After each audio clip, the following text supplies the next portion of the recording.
Here we have the Virginia Avenue grade crossing here in Crystal City, Missouri.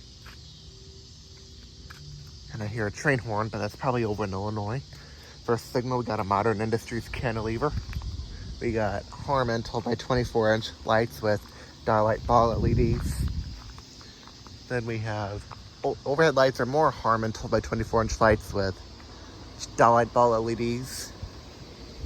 The first signal, got the bell on the signal is a Western Cullen Hayes Type 4 electronic bell, which is very, very, very uncommon for BNSF.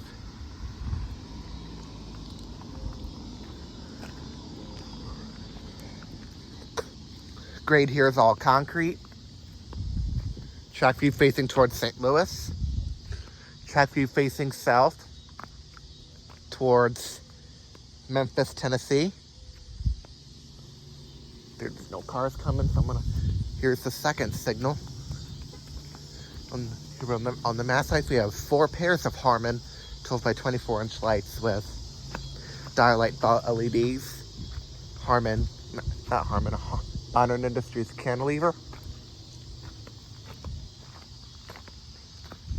Dot number right there. GS Type 2 E-bell on top of this signal. Overhead lights, we have Harman 12 by 24 inch lights with dial-light ball LEDs. And here we have the Virginia Avenue grade crossing here in Crystal City, Missouri. Over and out. Get a zoom in of that E-bell there. Again, super rare for BNSF.